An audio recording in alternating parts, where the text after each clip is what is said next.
Hola, ¿cómo están? Qué gusto tenerlos por acá desde las plataformas de Antigua GFC. Estamos iniciando un nuevo proyecto, el cual le hemos titulado Antigua Fan TV. Mi nombre es Juan Román y con esto damos inicio.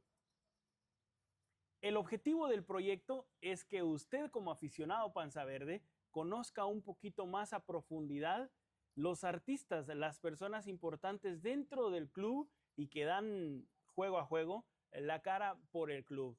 En esta oportunidad tenemos a un invitado especial, un invitado que muchos sin duda alguna ya conocen porque es el que nos ha dado eh, la mayor cantidad de glorias en nuestro club. Es el artífice de las 13 copas de 4 que tenemos en el Club Antigua GFC.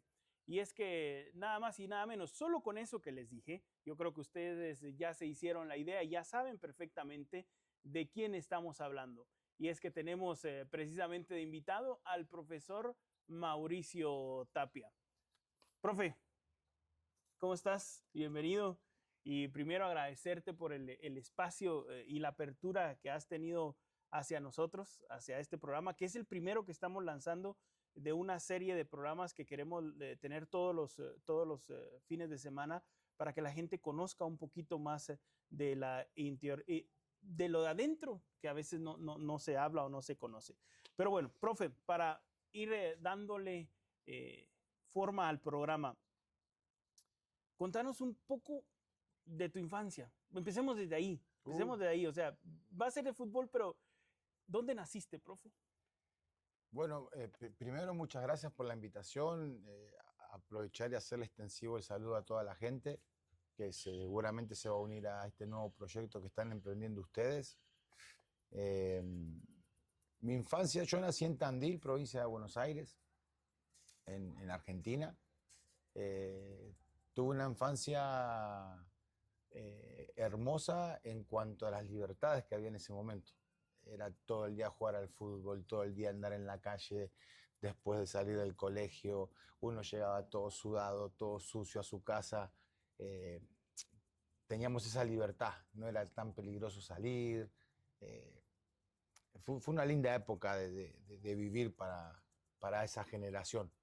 Hay mucha gente que coincidirá con esto que estoy diciendo, que ahora ya no hay tantos espacios verdes, ya es muy difícil salir a la calle.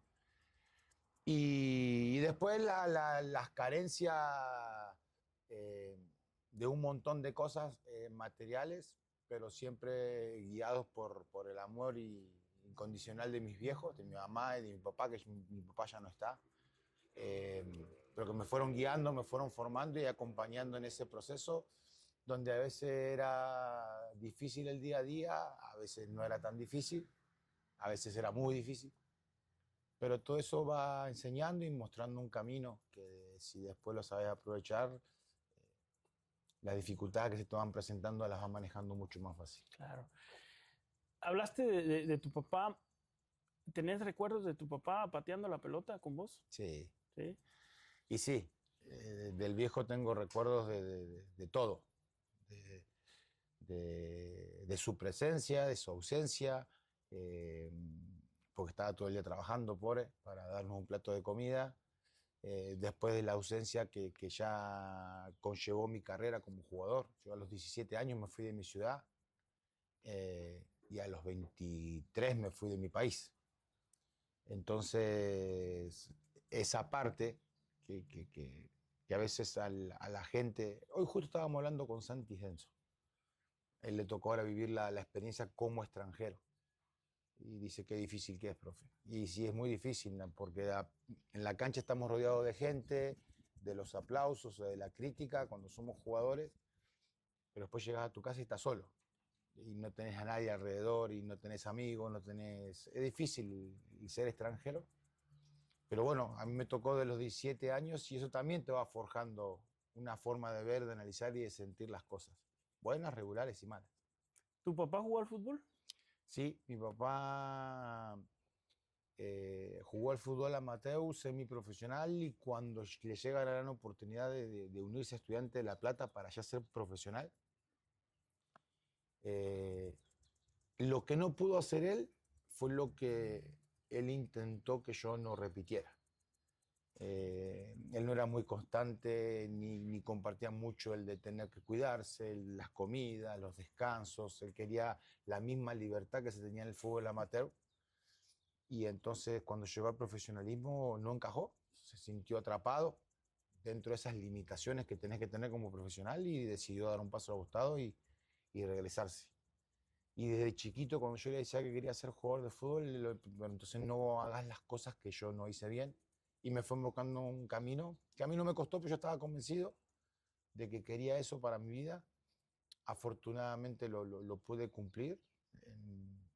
Eh, Hay muchas cosas que se anhelan y no se logran cumplir en la vida. Eh, yo en ese momento quería ser jugador profesional y lo pude ¿Siempre lo lograr. supiste, profe? Yo, ¿Lo traías? primero que estaba todo el día jugando al fútbol, pero cuando sos chiquito y uno quiere ser bombero, otro quiere ser policía, otro quiere ser doctor, bueno, yo quería ser jugador de fútbol. Eh, lo pude cumplir dentro de mi realidad, ¿verdad? Pero eh, sí estaba convencido, era parte de algo que me apasionaba y que también me acompañaban las condiciones, ¿verdad? Eh, Era un buen jugador de fútbol, no era ni el mejor ni el peor, era un buen jugador de fútbol y hice mucho para poder ser parte. O sea, sí hice todos los sacrificios que tiene que hacer un jugador de fútbol si quiere llegar a ser profesional. Y fue una etapa que la pude cumplir, que la disfruté mientras duró y ahora estoy disfrutando la otra. Bueno, ahí tal vez ya vamos entrando un poco al tema de tu carrera como futbolista, porque pisaste la cancha como futbolista. ¿Cuál fue tu primer club profesional el cual te recordás que te dijeron, mira, te vamos a pagar por lo que estás haciendo? ¿Y cuál fue esa reacción o ese recuerdo que dijiste, me pagaron por jugar pelota? ¿Tenés tu primer sueldo en la cabeza? Sí, sí, que ni siquiera era sueldo. Yo primero, antes de ser profesional, estuve en un club semiprofesional que me compran los papeles en ese momento, así se decía. Pagan un fichaje para que yo pertenezca a ese club. Con eso pusimos el enganche por la casa de mis viejos. Eh, y después a mí me daban unos viáticos nada más, para que yo no gastara mi pasaje. Y yo tenía que caminar como 10 kilómetros para ir a entrenar. Y lo que hacía es que no me tomaba el bus, me daban los viáticos para el bus y me iba caminando igual que siempre. Y fui rodando y me compré una bicicleta. Eso fue lo primero que hice no era ni siquiera un sueldo.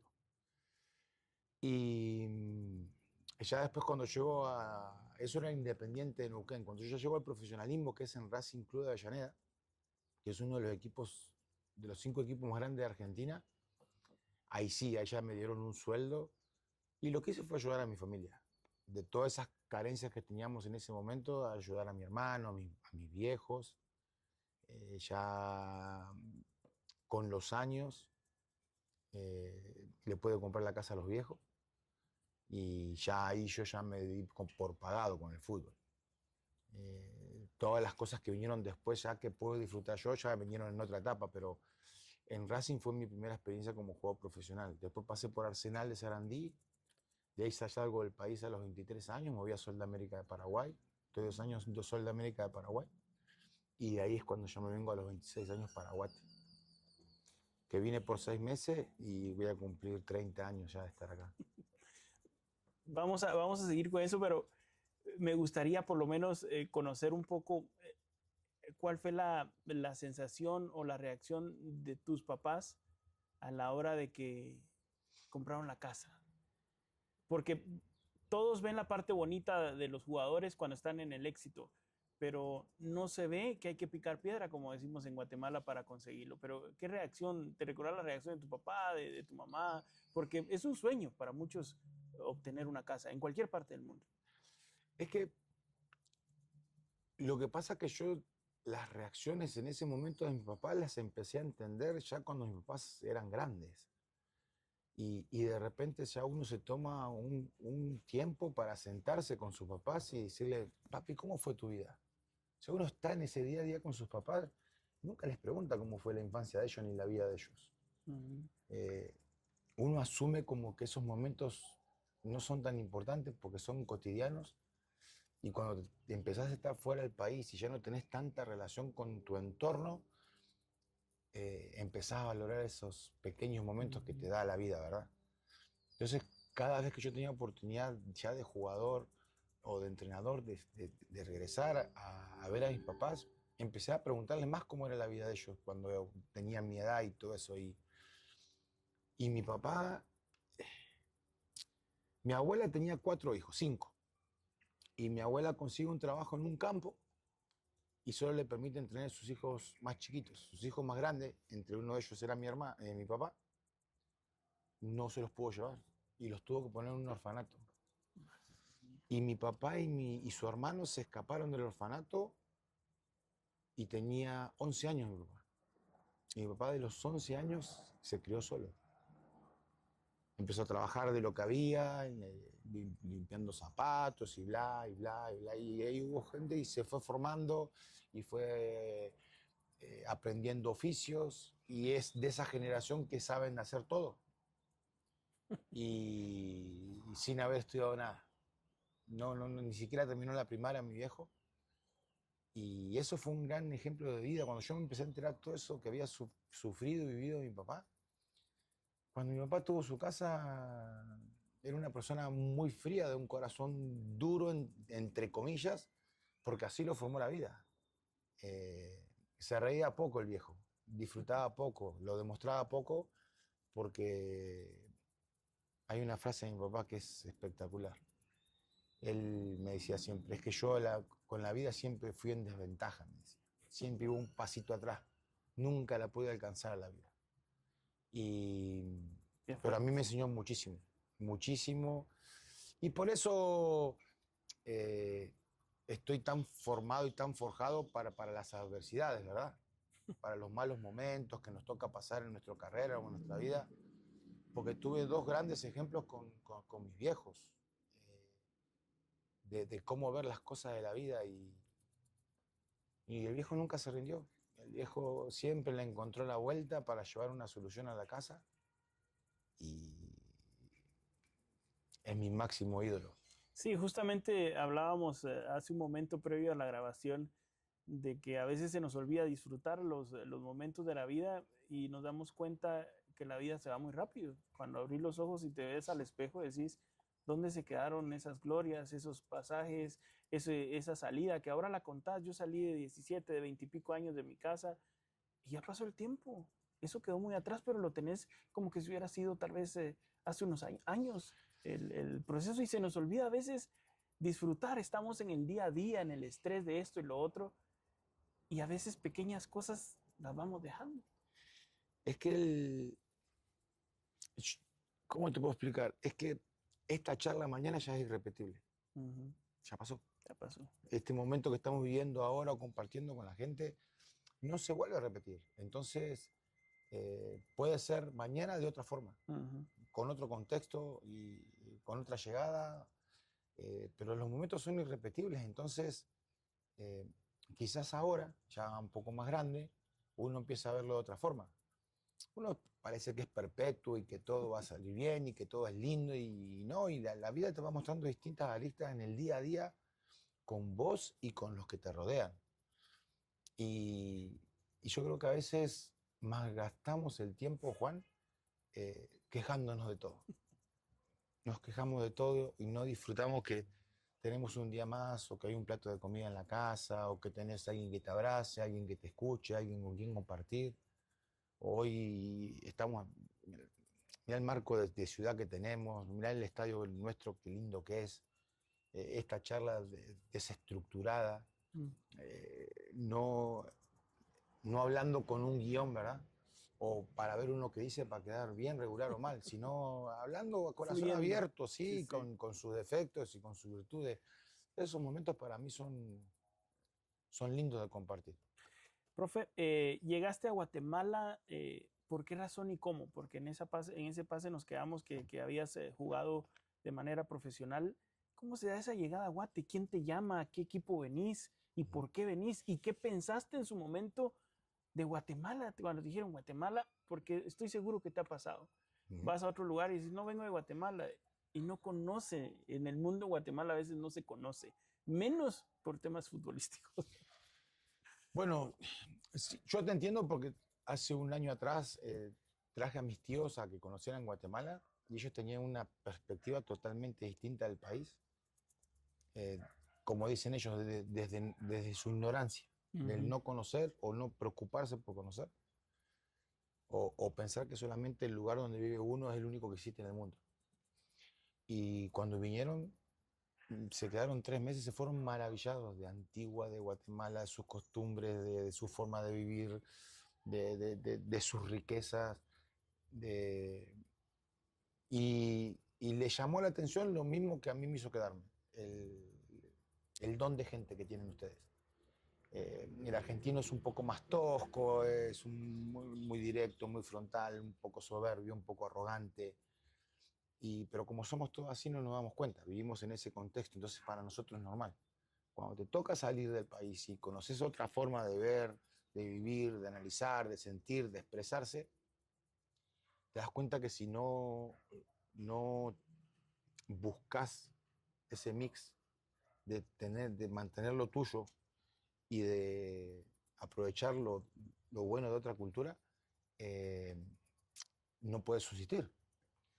Y creo que a mí me cayó, por eso yo quiero tanto a este país, porque yo creo que eso a mí me hizo mejor persona, a mí me hizo eh, me nutrió de otra forma, de tratar de desechar algunas cosas que yo creo que no están bien y fortalecerme con otra visión y otra forma de ver la vida y de vivirla, con como es la cultura guatemalteca, eh, lo cual ahora yo disfruto muchísimo.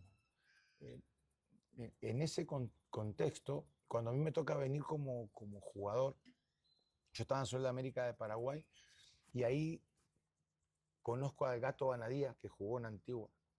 Gastón Banadía, un zurdo, jugaba muy bien. Nos hicimos amigos en Paraguay y después él se va de su equipo y me llama diciendo que había una oportunidad en Guatemala, que era para el Deportivo Escuintla, que nos iban a dar X cantidad de dinero y que bla, un montón de promesas. Y yo en ese momento no estaba pasando un buen momento familiar, o sea, me estaba separando de mi primera esposa, no estaba pasando un buen momento. Eh, y lo tomé como un escape, salir Una del válvula problema. de escape. Sí, salir del problema. Dije, bueno, voy, salgo, conozco algo nuevo y después regreso. Venía por 6 meses y ya llevamos 29 años. Vine para el Deportivo Escuintla en ese momento, vinimos 5 argentinos con un técnico argentino eh, y no nos fuimos más. Y Acá estamos. fueron el boom en la llegada de Escuintla, me imagino. Sí, sí, porque en esa época ese dueño del equipo o ese presidente era mucho de traer argentinos, que hoy en día hay muchos que hicieron vida acá y ya se quedaron, como Fabián Sala, como Gustavo Reynoso, Ujú. como los Sumich, eh, como el Truco Chandaré, vino Boneira, el Gasto Banadía, bueno, yo que me quedé también. O sea, hemos hecho vida acá y en ese momento era muy normal, en ese momento hasta 6 extranjeros podían jugar. Eh, y bueno, hicimos una buena performance y después se nos fueron abriendo caminos, se nos fueron abriendo puertas. Ese primer año en Escuintla, o ese primer semestre fue durísimo, no nos pagaron, pasamos hambre, la pasamos, no teníamos cómo comunicarnos con nuestra familia, ni los pasaportes teníamos, sí, fue un momento duro para nosotros, ¿Y no te hizo eso pensar en un momento, me regreso a... no teníamos cómo. No teníamos plata para regresarnos, el club no nos pagaba, no teníamos los pasaportes, no teníamos cómo regresarnos. Y ahí, mira, ahí no apareció ningún argentino. Y no lo digo con el afán de hablar mal de nosotros Ujú, mismos, sino que no pasó. ujú. Es una realidad, no pasó, no apareció ningún argentino, che, mirá, te está pasando algo, contá con nosotros. Y no porque no lo hagamos, porque somos muy solidarios entre Ujú. los argentinos que estamos fuera, pero en ese momento no pasó. capaz que porque ni siquiera lo sabían Ujú. ni nos conocían. No teníamos también, tampoco forma de comunicarnos. Pero apareció la señora de la tienda de la esquina, el hincha del equipo, el vecino de al lado, y con un panito con jamón, un poquito de frijol, ¿Tan así estaba la situación? sí, tan así. No teníamos para comer. Eh, y nos dio de comer la gente. La gente que iba al estadio, esa gente nos daba de comer desinteresadamente, nos prestó un teléfono para que le dijéramos a nuestra familia que estábamos vivos, que estábamos bien. Así fue así, no te estoy exagerando, pero ni un poquito. Y, y de ahí yo me di cuenta que en este país no hay medias tintas. Por las buenas la gente se te brinda, por las malas son muy distintos, son terminantes. Y después, para bien o para mal, o te quieren o no te quieren. Y de eso puedo dar fe, pero así fue mi primera experiencia en Guate. Profe, antes de continuar, ¿algún ídolo que hayas tenido futbolísticamente en tu niñez y adolescencia? No, mi ídolo siempre fue mi papá, Tu papá. mi viejo. Yo no lo empecé a sentir así cuando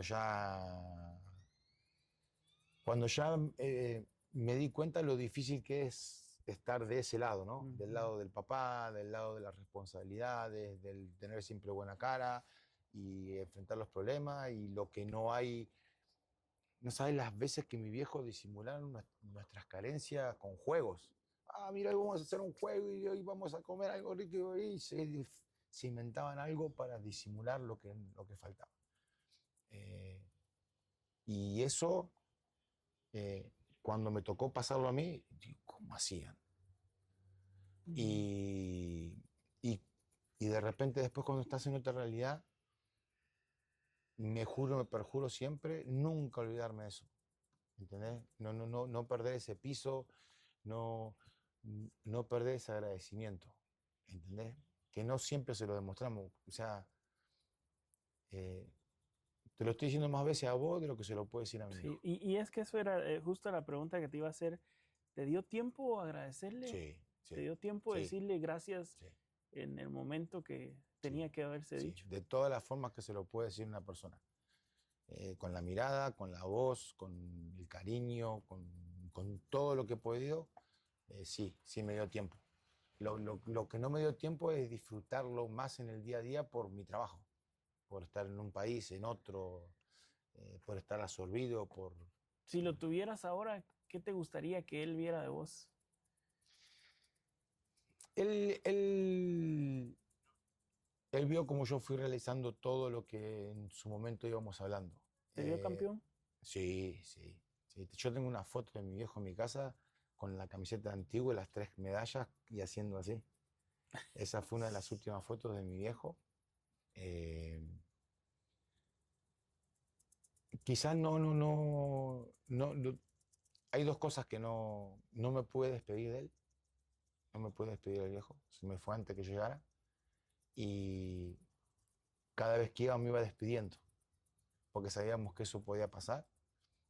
Eh, y después me hubiera gustado que hubiera conocido a Eva y a la familia hermosa que tengo y otras cosas que he podido lograr ahora que en ese momento no tenía.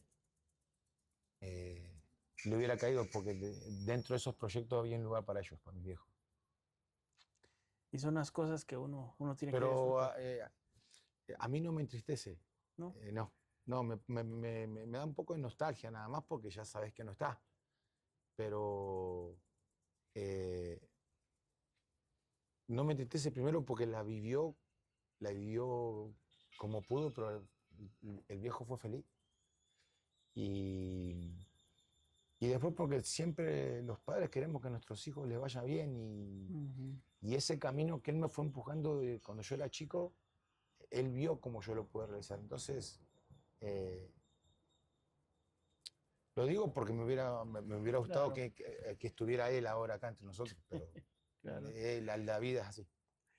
Bueno, profe, Ya regresando al tema futbolístico, porque estamos mezclando ahí, la plática se ha hecho de esa manera, pero ¿cómo inicia tu carrera futbolística como técnico? como ¿En qué técnico. equipo termina tu carrera de futbolista? ¿Te das un tiempo? ¿Saltas de una vez? Bueno, doy mi retiro, ya chau, se acabó. Ya había un equipo que estaba interesado en vos, empezás tu carrera de técnico. ¿Cómo fue ese proceso? Bueno, a mí me pasaba que ya en los últimos años como jugador activo, yo ya me di cuenta que ya no disfrutaba tanto el estar dentro de la cancha como jugador, sino que yo ya empezaba a ver cosas como técnico dentro del campo. Porque yo ya tenía los cursos hechos, ¿Cuál fue tu último equipo? el Deportivo Mitrán.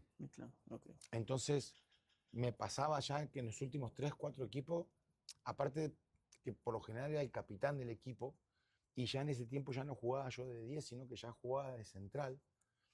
Entonces ya tenía la visión de lo que es el juego estructural y ofensivo, ya tenía la visión de lo que era el juego defensivo también.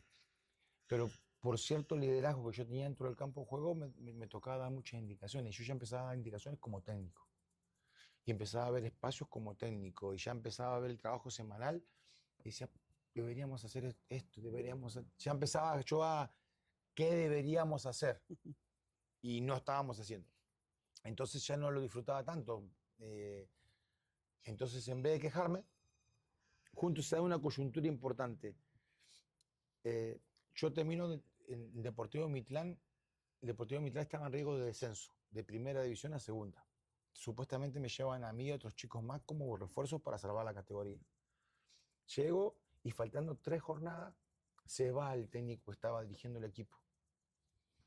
Y entonces me dicen que yo, como era el capitán del equipo, más otros referentes, en esa semana iniciáramos los trabajos del equipo hasta que llegara el nuevo técnico, que iba a ser una cuestión de horas o de un día. Entonces nos hicimos cargo ese día del entrenamiento y pasó un día, y pasó 2 días, y pasó 3 días, y no llegó nadie esa semana y nos toca preparar el partido, preparamos el partido, ganamos el partido.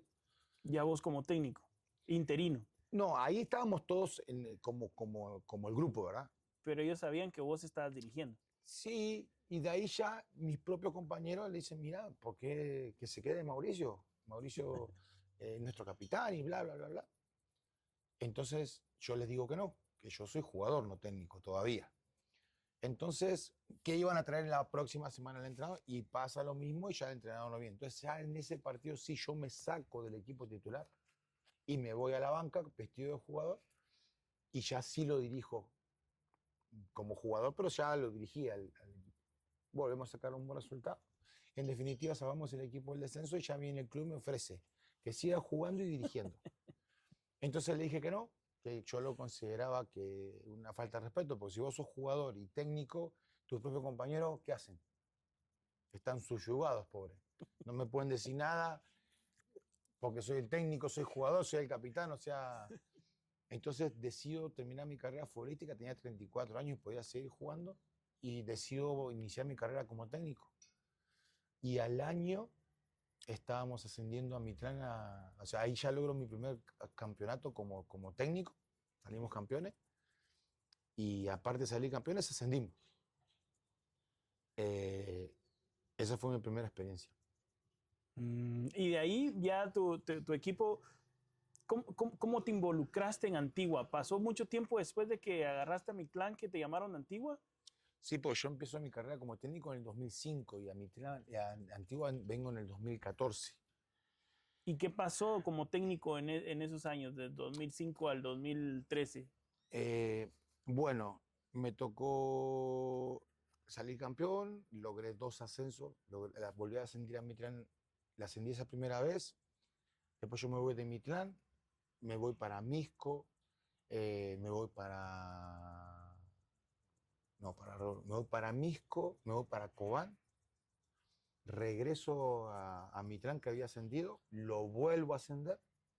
Ahí hacemos una muy buena campaña que nos termina eliminando Comunicaciones en semifinales. Fuimos, está faltando 4 fechas, líderes del torneo de Liga Nacional con un equipo recién ascendido. Al final nos elimina el que fue campeón.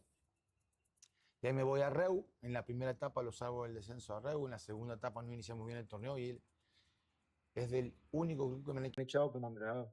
Yo en la 7ª fecha. De ahí he podido terminar haciendo mis contratos. Después que los prolongue o no, es otra cosa, pero eh, fue el único club que yo no pude terminar mi contrato en Reus.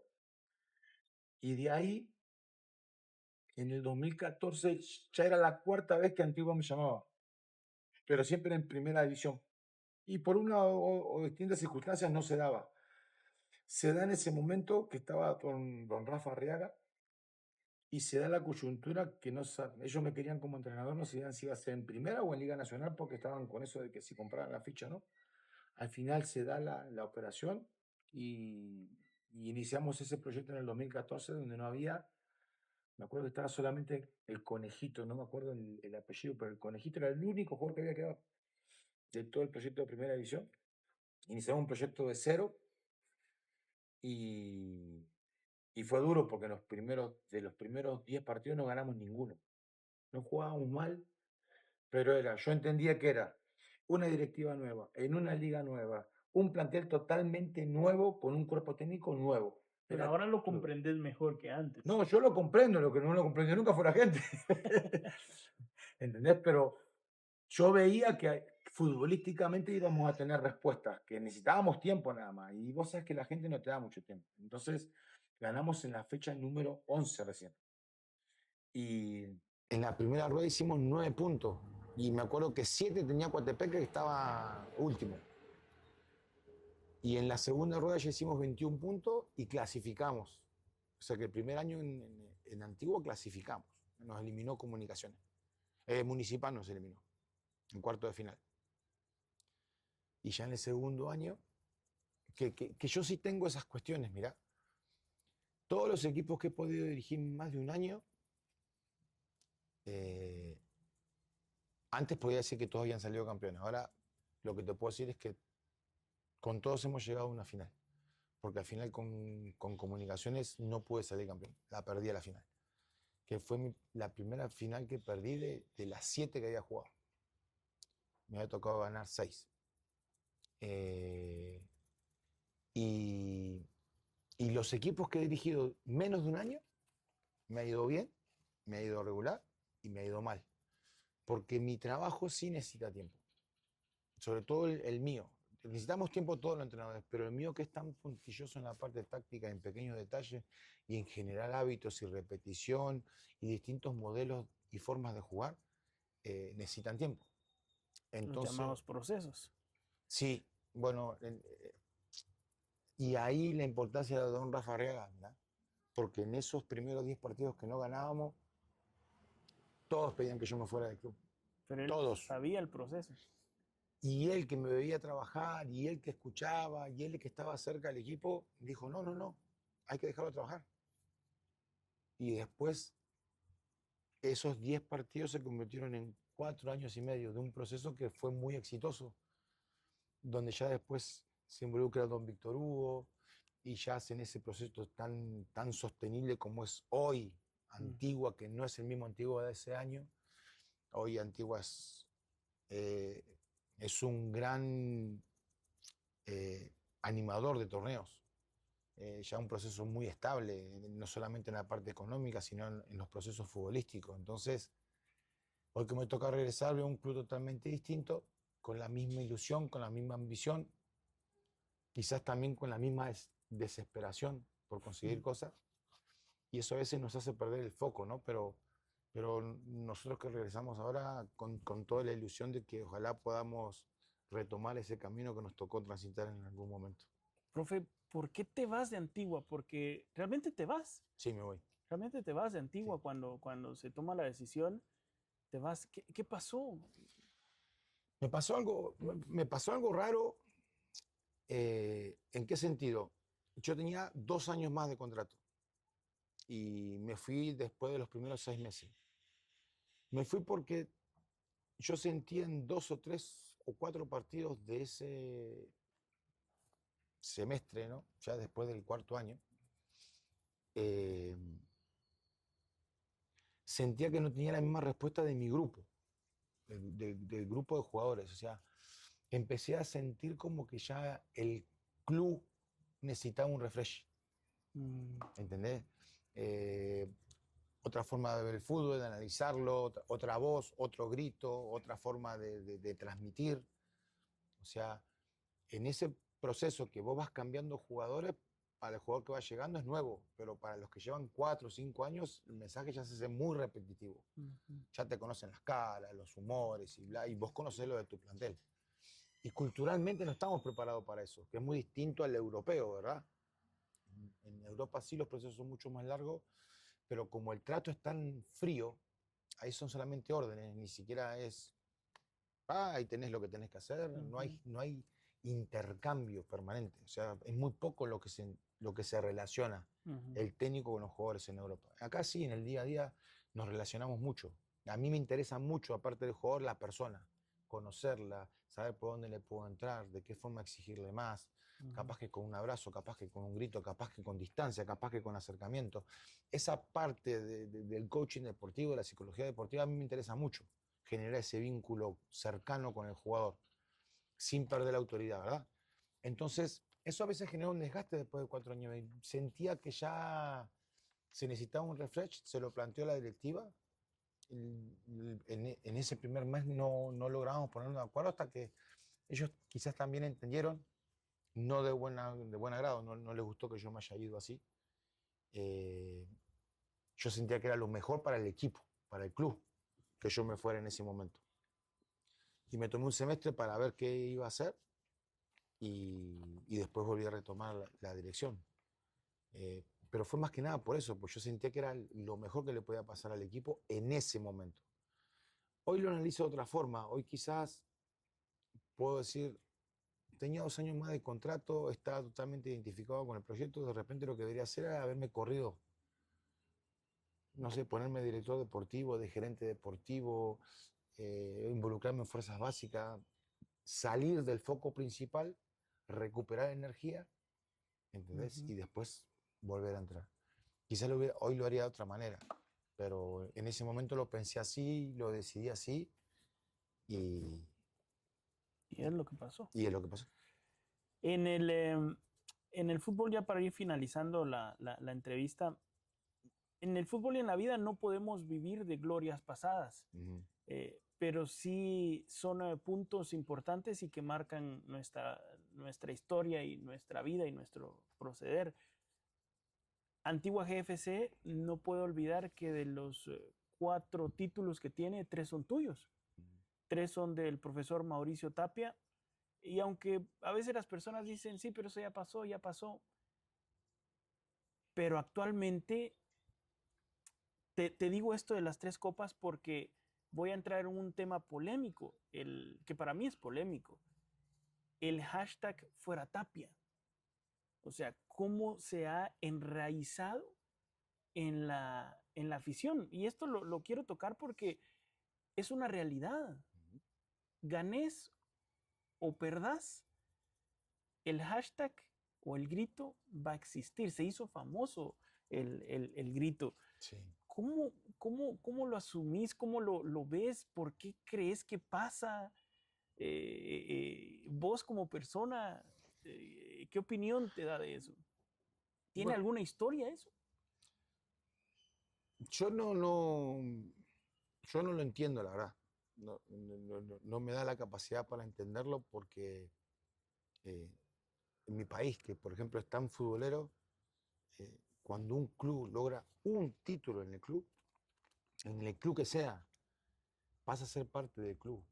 O le hacen una estatua, o le hacen una plaqueta, cada vez que llega al estadio lo homenajean, tiene entrada vitalicia él y su familia para todo que el club exista. O sea, te ponen en un sitial donde en toda la historia se te va a agradecer ese aporte que le diste. Y acá no me ha tocado. Sí me pasa cuando voy, por ejemplo, a Asunción Mita, que hemos salido campeones, o sea, me reciben muy bien. Y no es que acá me reciban mal. Lo del fuera Tapia, lo de los hash y todo eso, yo nunca lo entendí. Creo que nunca haber hecho algo como para merecerlo, ¿verdad? Al contrario, creo que el club me ha dado un montón de cosas que yo también se la puedo devolver con esos 3 títulos. Pero ¿Y qué me queda, viejo? Yo, o sea, yo sigo viniendo al estadio a trabajar pensando que esto va a salir bien, con todas las ganas, respeto la opinión de la gente. A mí me cuesta entender eh, cómo llegar a un estadio donde lo más importante es el partido de fútbol, el espectáculo, que vienen con la familia, que vienen con sus hijos o con sus nietos o vienen solo, pero vienen a ver el partido y, y- y- y por ahí muestran esa faceta de tanto enojo, de tanta rabia o de tanto desprecio eh, con una persona, o en este caso yo, que soy igual que ellos, el primero que está interesado que esto salga bien. O sea, yo puedo hacer un montón de cosas mal o tomar buenas o malas decisiones dentro de un partido de fútbol o dentro de una planificación, pero yo estoy convencido que es para que salga bien. Y bueno, no los convenzo, haga lo que haga, si ganamos, si empatamos, si perdemos, no los convenzo y no me queda más que aceptar. Esa es la opinión de la gente, así me ven, así lo sienten, no lo comparto, lo respeto, me encantaría que fuera de otra manera, Claro. pero no me toca y lo único que me preocupa ahora porque tengo una nena chiquita y está viniendo al estadio pero bueno, ya hay cada quien y cada cual. Yo siempre voy a querer que todo salga bien. ¿Qué significa Antigua GFC para vos? Más allá de que técnico, eh, ¿qué significa para vos ahora que tu hija también viene con la camisola y ella se siente una panza verde más? Es que esa historia es linda también porque, o sea, cuando yo me voy de Antigua, yo recién estaba conociendo a la que es mi esposa. Y, o sea, era técnico de Antigua y no tenía la familia antigüeña que tengo ahora. Y después que me tocó irme, eh, toda mi familia anhelaba que en algún momento, y mirá que es grande la familia, los Méndez López son un montón en Antigua. Y, y siempre, ¿y cuándo vas a volver? Y ojalá que algún día vuelvas. Y yo decía, ojalá que en algún momento se dé, y se dio. Y se dio, hoy vino mi suegra, ayer vino al partido, y vino la abuelita de mi señora, que me había prometido que si algún día yo regresaba, ella venía al estadio y vino, y ver a mi hija con la camisola, como no la vi en ningún otro estadio, eh, ver a mi señora que es fanática del equipo, y toda la familia venía al estadio y que por qué no pusiste, que por qué no sacaste, igual que la gente, solo que ellos no dicen fuera Tapia, eh, pero eh, entrar a la cancha y poder conectarme 5 segundos en ver la cara de mi hija y de mi señora en la tribuna y terminar el partido y ver no sabe lo lindo que es para mí ver la emoción en los ojos de mi hija cuando se acerca a su papá. Ella no sabe si es técnico, si es bueno, Es si su es papá. malo, si ganamos, si perdemos. Y ver con ese amor que te mira tu hija en el estadio, independientemente del resultado, no sabe lo que yo siento y lo que me centra, ¿entendés? Y después tengo que desconectar y meterme otra vez en lo bueno, regular o malo que hicimos y enfocarme en mi profesionalismo, pero eh, es algo que estoy disfrutando muchísimo. Eh, Antigua como club es muy importante en mi carrera, pero también es muy importante en mi vida. Antigua como ciudad me dio esta familia hermosa que tengo y hoy poder estar vinculando a las dos cosas eh, es un momento hermoso para mí. Que es más fácil llevarlo cuando conseguís un buen resultado y es un poquito más difícil cuando no conseguís un buen Claro. resultado, pero eh, no me centra de lo que yo considero que es importante para mi vida. O sea, estamos muy bien. Listo. Profe, ¿cómo definirías ya de último eh, tu carrera hasta ahora como técnico? Yo, ¿sabes por qué digo que es muy buena? Porque he seguido la carrera de grandísimos entrenadores nacionales y a nivel mundial que nunca han podido conseguir un título. Y yo tener hasta ahora 6 títulos en mi palmarés, Pero más allá de esos 6 títulos, lo que genera, lo que emociona y lo rápido que pasa, eh, es indescriptible, Juan Román, lo que se siente. Como también es indescriptible lo que nos pega y lo que nos duele cuando las cosas no salen bien. Porque nos ha pasado de todo. O sea, es que el margen de error es tan grande que solamente si de 12 equipos, solamente uno puede ganar y para todo lo demás se cataloga de fracaso, o sea, el porcentaje de éxito es muy bajo. Sí, sí. Entonces, cuando logras ese pequeño porcentaje de éxito, lo disfrutás poquito, pero lo disfrutás un montón para toda la vida. Pero después tenés que convivir cuando estás del segundo para abajo, que es lo más normal, es lo que más pasa, es lo que más tenemos que enfrentar en el día a día. Son muchísimo más las derrotas que los triunfos. Entonces, eso, cómo te centrás vos y cómo lo convivís y como jefe de grupo para transmitírselo a tu plantel y sostenerlo, porque vos sos el adulto, vos sos el grande, sostenerlo, sostener el proyecto, sostener la gente, sostener la prensa, sostener tu familia. Son cargas pesadas de sobrellevar. Pero cuando caminas derecho no hay que tenerle miedo a nada. Así que lo enfrentamos como viene, ponemos la cara siempre, a veces mejor o peor, pero la ponemos. Así que estamos bien. Perfecto. Profe, de verdad ha sido un gusto el poder compartir con vos. Sé que eh, pu- pudimos haber extendido mucho más la entrevista, pero el Hacemos un tiempo asadito, sí, algo así. hacemos un asadito Esa es y la parte que nos hizo ya sin falta. micrófono. ¿No? Que después nos vamos para el asado. Eso está. Tenés a la venta también chorizo ahí argentino, Sí, entonces, sí, como lo hacía el señor Che en su como lo momento hacía el acá, Che, sí. para los que lo conocen, pero te queremos agradecer porque ha sido el primero de este programa y yo creo que fue una muy bonita conversación entre dos personas con posiblemente un guión, pero fue siendo fluida la conversación. Te agradezco esa apertura, de verdad. Te deseo lo mejor como persona, como técnico para el club también y muchísimas gracias. No, gracias a ustedes por tomarme en cuenta y ojalá que le vaya muy bien su programa. Aprovecho a saludar a toda la gente y me alegro mucho de la iniciativa que están teniendo. Están Listo, haciendo crecer al club, lo están fortaleciendo y eso siempre es bueno. listo.